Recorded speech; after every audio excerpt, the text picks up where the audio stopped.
Yoga enthusiasts in Lowndes and surrounding counties get the opportunity to practice their stretches with goats and other barnyard animals. And Wiregrass is holding the last free application day of the semester today. That and more this week on The Wire.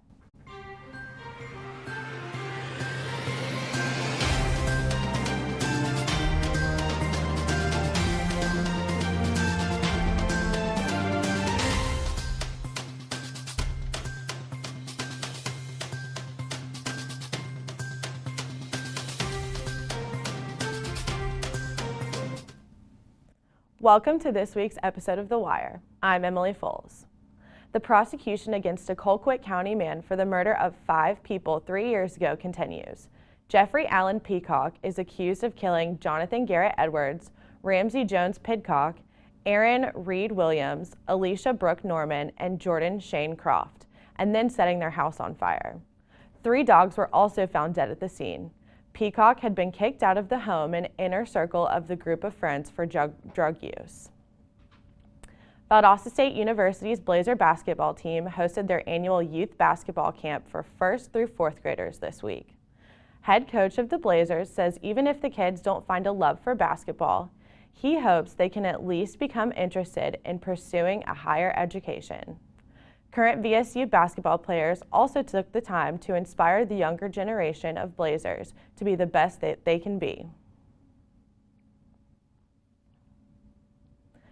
Banks Wildlife Reserve hosted its monthly full moon paddle on June 17th. Trey Behringer has more. The Banks Lake Natural Reserve, a wildlife reservation in Lakeland, Georgia, holds a monthly tradition of boating across the lake as the sun sets and the full moon rises. Banks Lake is home to beautiful lily blossoms and sassy alligators. A lot of people get paranoid about the gators that are out here at Banks Lake. We've seen a couple of gators, but they don't bother us and we don't bother them. That's the secret to the whole thing. The WWALS Watershed Coalition is a highly active group in maintaining the Withlacoochee, Willacoochee, Alapaha, Little, and Sewanee rivers, and the wildlife that calls it home. One big success that we had this year was getting Georgia EPD to publish wastewater spills on the day they happen. Banks Lake courses with nature trails and non-native hydrilla, which threatens to choke the local aquatic life if not regularly maintained. All the outings that we do help fund the River Keeper group, and we also do a lot of cleanup and that kind of stuff. The local river is maintained as a family fun and visitation area for all with its free fishing and motorless boating events. I'm Trey Behringer for The Wire. Construction crews are putting the final touches on the new $40 million Cook Medical Center in Adel. With weather events such as Hurricane Michael, it wasn't easy to get the construction completed. According to property supervisor Michael Schumann, the last 10% is the hardest to finish, and this is where we cannot let our guard down. Lowndes and Brooke County Railroad crossings are being closed for maintenance and repairs from now to early July. Each crossing will be closed for 2 to 5 days, according to the Southern Commercial Development LLC, which is doing the work for the CSX Corporation. Dates each road will close independently, and times of completion are subject to change due to weather circumstances. Fifth Day Farm hosts a sip and stretch goat yoga class 2 to 3 times a month. Last weekend, I went to Clyattville to see what it was all about. Hold! Inhale, flat back. Goats, yoga, wine? Oh my! Fifth Day Farm, located off of Clyattville-Nankin Road, is the place to go for a fun evening of sip and stretch goat yoga. Owners Janet and Steve Henley have opened their home to an assortment of animals and have turned their backyard into a petting zoo. You're just going to go eat some green grass. You name it and I probably have it. We have llamas, alpacas, emus, miniature donkeys, miniature horses, goats, sheep, rabbits, all sorts of birds, peacocks, pigeons, pheasants, and I'm sure I left something out. Fifth Day Farm Sip and Stretch Goat Yoga Class is a place for yoga lovers and animal lovers alike. Oh, it was a great time. Goats were everywhere and everybody was having a good time and we were all struggling to focus and stuff, but They were everywhere. It was great. Goat yoga classes are offered 2 to 3 times a month, as well as open farm days. Expect the unpredictable, to have a lot of fun, to laugh a lot, and to be soothed by the animals. Visit the Fifth Day Farms Facebook page for more information and tickets. For The Wire, I'm Emily Foles.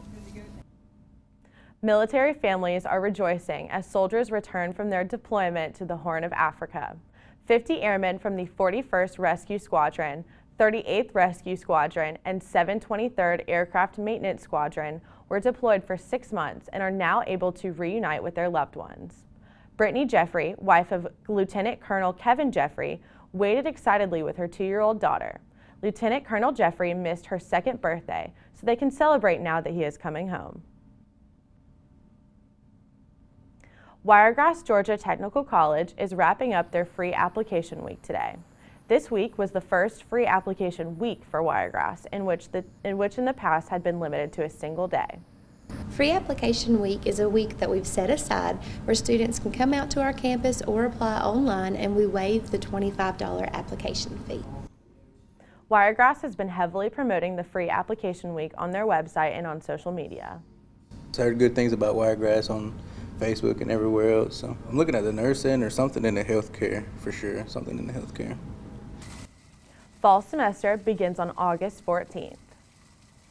Bridge beams for the new Interstate 75 Exit 22 overpass are expected to be installed next week.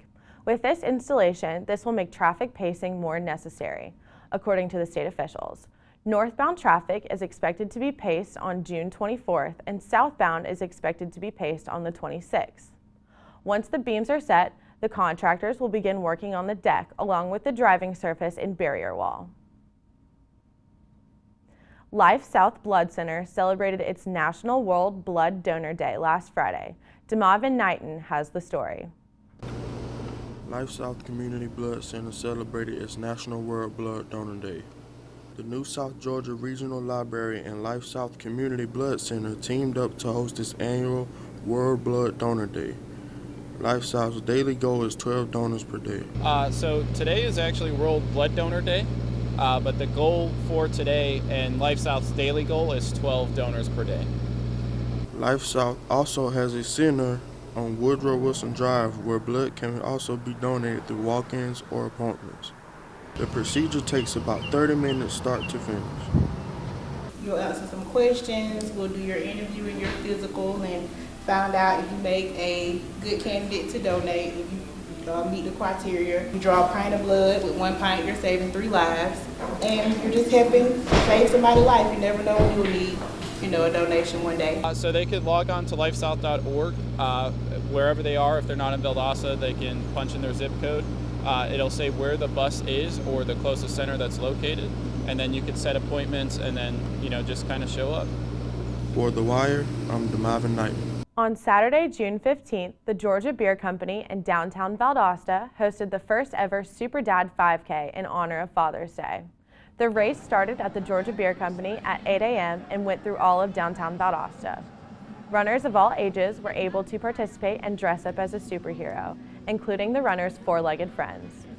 All participants received a t-shirt, and those runners 21 years of age or older received a free beer from Georgia Beer Company following the race.